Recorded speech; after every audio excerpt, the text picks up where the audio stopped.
निश्चय जो ध्यानियों का अनुभव वो ज्ञानियों का, निश्चय जो ध्यानियों का अनुभव वो ज्ञानियों का, आधार है वो भूल इन चार वाणियों का, आधार है वो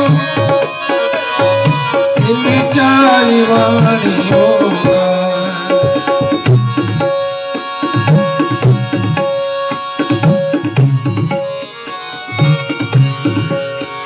बोलिए बाकी बिहारी लाल की।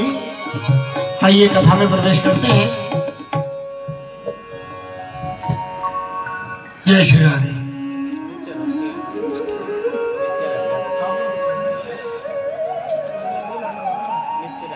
आइए पुनः हम सभी लोग कथा में प्रवेश करते हैं।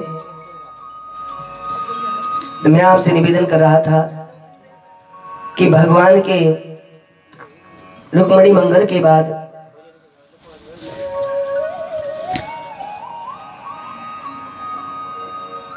भगवान को एक पुत्र रत्न की प्राप्ति हुई। श्री सुखदेव भगवान कहते हैं जो पुत्र रत्न है, इन पुत्र रत्न का नाम है प्रद्युम्न। स एव जातो वेदभ्याम कृष्ण वीर्य समुद्भवः प्रद्युम्न इति विख्यातः सर्वतो नवमः पितुः। भगवान के पुत्र का नाम प्रद्युम्न है। ये प्रद्युम्न साक्षात कामदेव का अवतार है। ये कामदेव भगवान शंकर के हाथों जल तो गया लेकिन हारा नहीं गया। तो इसको बहुत ज्यादा अधिक अहंकार था कि शंकर भगवान ने अपनी योगाग्नि से मुझको जला तो दिया लेकिन हरा नहीं पाए। अच्छा, शंकर भगवान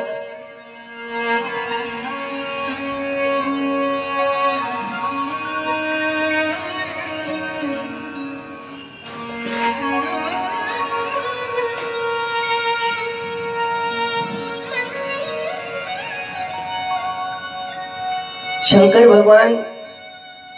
भगवान के विवाह में आ रहे थे। किसी ने कहा रहने दीजिए, आप विवाह में मत जाइए। क्यों? बोले आपका क्या भरोसा, कब तीसरा नेत्र खोल दो और किसी को जला के भस्म कर दो। शंकर भगवान बोले ऐसा नहीं है, मैं हर समय ऐसा नहीं करता हूं। अरे बोले क्या भरोसा आपका, क्षणे रुष्टा क्षणे तुष्टा रुष्टा तुष्टा क्षणे क्षणे, आपके व्यवहार का कुछ पता ही नहीं है। शंकर भगवान ने पूछा कि आप ऐसा क्यों कहते हैं। बोले कामदेव आए थे, खड़े हुए थे, बेचारे अपनी क्रिया कर रहे थे, आपको क्रोध आया, तीसरा नेत्र खुला और तीसरे नेत्र से अनल प्रकट हुई और कामदेव भस्म। शंकर भगवान बोले देखो, तीसरा नेत्र तो मैं निश्चित खोलता हूं। भगवान के दर्शन करने के लिए भी, भगवान के दर्शन के बाद भी अगर हमारा नेह रूपी, प्रेम रूपी ये तीसरा नेत्र ना खुला तो भगवान के दर्शन का कोई फल नहीं है। और रही बात अनल की, तो हम आपको एक बात बताएं, जब कोई हमें काम से मिलाना चाहता है तो हमारी तीसरी आंख से अनल प्रकट होती है, और जब कोई हमें राम से मिला देता है तो इस तीसरी आंख से प्रेम का जल प्रकट होता है। भगवान के दर्शन करने के बाद तो हमारी आंखों से केवल भगवान के प्रेम का जल निकलता है। ये कामदेव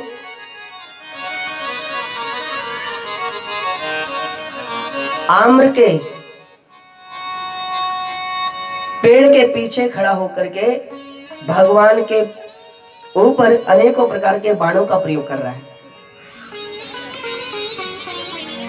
सौरभ पल्लव मदन विलोका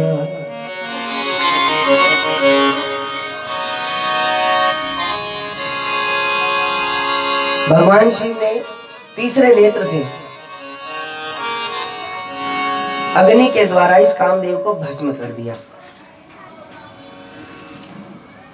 रति जो कामदेव की अर्धांगिनी है, उसने आकर के भगवान से कहा, प्रभु कम से कम रिश्तेदारी का ख्याल तो किया होता है। मैं रिश्ते में आपकी साली लगती हूं और आपने अपने साली के वर को जला दिया।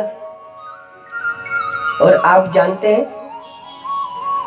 एक घर में जब किसी पुरुष का विवाह हो जाता है तो अपने साले सालियों को वो बेटा बेटी की तरह मानने लग जाता है।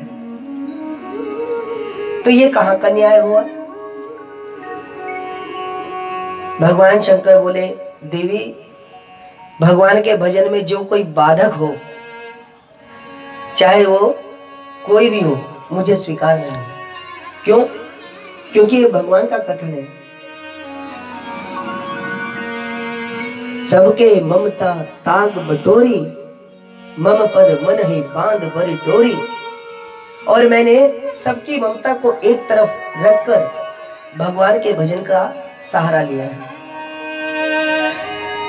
रही बात रिश्तेदारी निभाने की, तो मैं अभी भी निभाता हूं। मैंने कामदेव को केवल भस्म किया है, मारा नहीं है।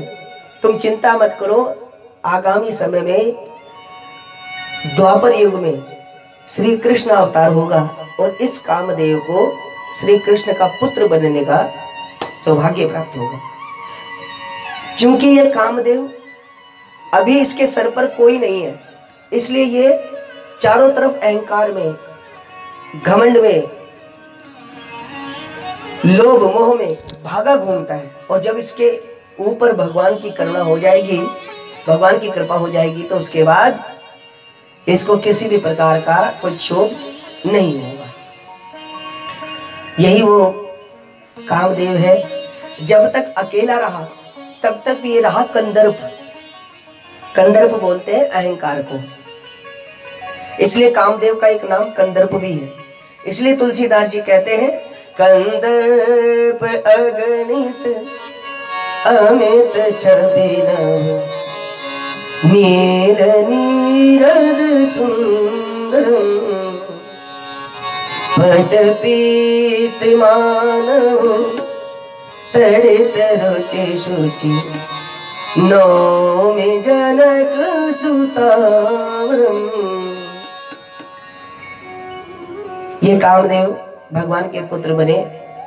शंबरासुर नाम का एक राक्षस, जिसको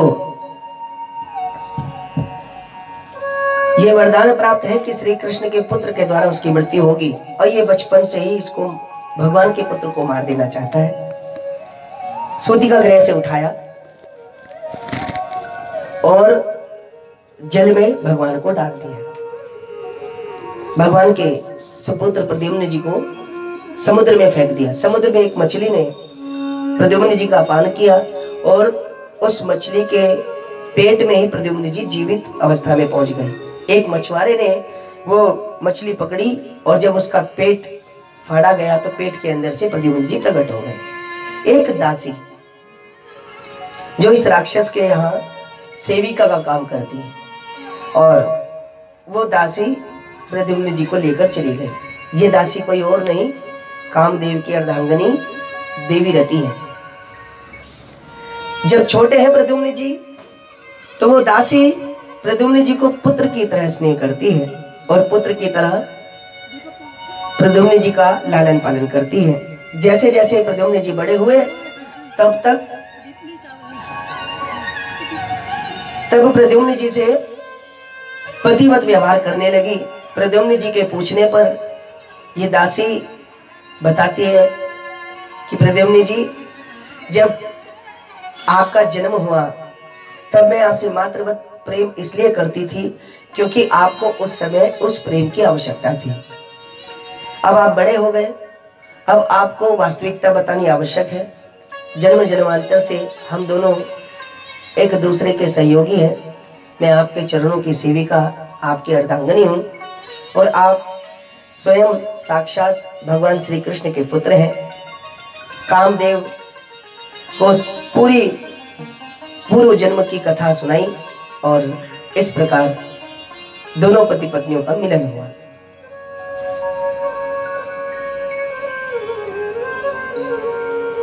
अब आप विचार करें, शंकराचार्य जी कहते हैं गर्भवासे समा दुखम न भूतो न भविष्यति। ये बात यहां पर आकर के सत्यापित हो जाती है। कामदेव भी गर्भ में जाने के बाद अपनी वास्तविकता को भूल गए। वो भूल गए कि मैं एक दैवीय शरीर धारण करके रहता हूं। उनको ये पता ही नहीं है कि मैं कौन हूं। हाँ, इसलिए संत परंपरा में अक्सर ये लाइनें संत गीत के रूप में गुनगुनाया करते हैं। सदगुरु के चरणों में जब मन होगा, तेरा सफल तब जीवन होगा। इनके चरणों में तेरा तन मन होगा। क्यों किया था ये वादा, तेरा नाम नहीं भूलूंगा। जपूंगा हमेशा तेरा नाम ही रटूंगा। गर्भ अवस्था में जीव भगवान से प्रार्थना करता है, प्रभु आप इस गर्भ से मुझको मुक्ति दिलाए तो मैं आपका भजन करूंगा। लेकिन गया भूल वेशियों में फंसे के क्या होगा, कैसे सफल तेरा जीवन होगा। प्रद्युम्न जी अपनी अर्धांगिनी को मुक्त कराकर इस राक्षस का वध कर स्वयं अपनी अर्धांगिनी को लेकर के द्वारका आते हैं। और जब तक द्वारका में आए तब तक द्वारका की काया पलट हो चुकी है। क्यों? क्योंकि तब तक भगवान के और भी विवाह हो चुके हैं और श्री कृष्ण की प्रतिछाया है प्रद्युम्न जी। एक पुत्र अपने पिता की आत्मा का ही अंश होता है। इसलिए जब संकल्प पढ़ा जाता है तो जब किसी यजमान का नाम लिया जाता है, यजमान के बाद अगर पुत्र का नाम लिया जाता है तो यही कहा जाता है यजमानस्य आत्मजः तस्य नामना। यजमान का आत्मज यानी आत्मा का अंश सुपुत्र के रूप में जिसका नाम हम ले रहे हैं। और विवाह हो गए? परीक्षित जी ने पूछा, सुखदेव जी ने कहा और भी भगवान के विवाह हो चुके थे। तो मैं उन विवाह